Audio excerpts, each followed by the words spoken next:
In the past week, I had to travel for work, and I decided to take Piranesi by Susanna Clarke with me. So in this video, I'll be talking to you about the book, what I thought of it, while you will also see some B-roll that I took in North Macedonia, Kosovo, and Albania, where I spent my week. I of course had to visit some bookstores and did a small book haul as well. And for more book content, make sure to subscribe to my channel.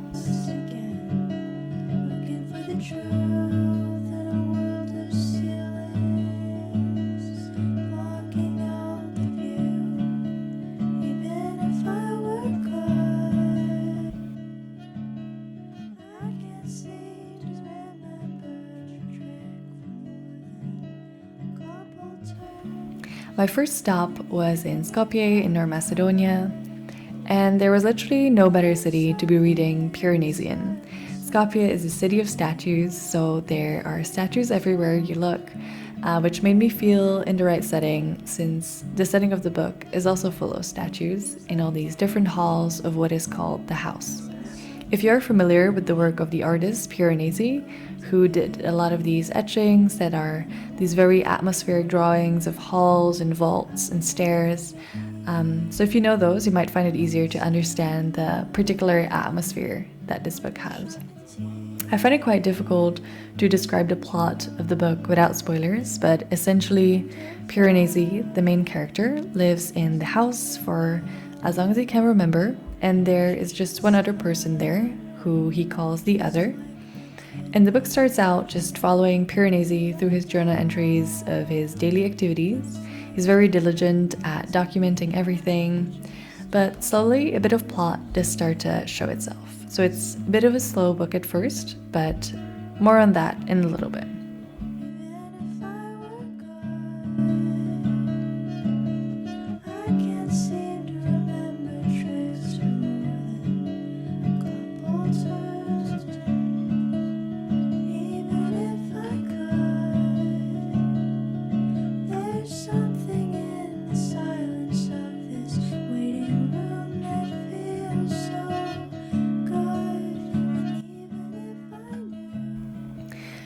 A little book shopping and book haul intermezzo before I share some more thoughts on the book. In Pristina, I went to Bookish, which is this very small but fully stacked bookstore that has a pretty impressive English selection. I couldn't find any new releases I was looking for, but did end up buying books that had been on my list for quite a while. I bought Everything I Never Told You, which is on my TBR for this autumn if you saw my Spooky Reads video, so perfect timing for that. I also got a copy of the Inheritance games since the second one in the series just came out, so I thought it was a good time to finally get to it. I also got a copy of Persepolis, which has been on my TBR for the longest time, but I never found a bookstore that had the full book. It was always just part 1 or part 2, so I'm excited to finally get to that as well.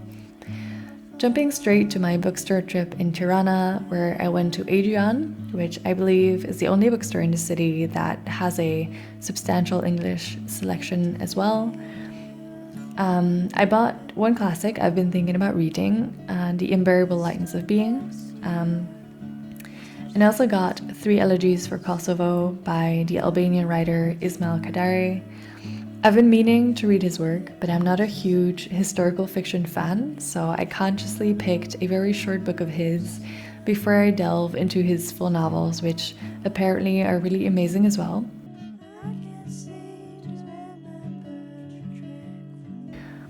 Back to Piranesi while I sat in the car for most of the rest of the day. So like I said, it's a bit of a slow starting book because you just read journal entries of him documenting his daily chores, his encounters with the other. I had quite a hard time getting into it, to be honest. I was not sure if it was going to be for me, but about 75 pages in, I was really becoming more intrigued about the story, about where it was heading, because honestly, I had no idea whatsoever. I wanted to know what would happen next. I also became really impressed with the world building and the beautiful descriptions. And when I came to the end of the book, I was just in awe with the writing. I'm really impressed with how the author managed to create this captivating, magical world in such a short book. On top of that, there are metaphors and references to religion, thoughts on identity and belonging. I feel like if I reread it, I would definitely come across more messages that I didn't spot the first time. Overall, really love this, despite taking a while to get into it. It is definitely unlike anything I've ever read before. It's strange and unique, but absolutely beautiful. I would definitely recommend it to anyone who is looking for something different, someone who wants light fantasy or magical realism and loves mysteries. It's definitely not a page turner, but you'll want to find out what this book is about and how it ends.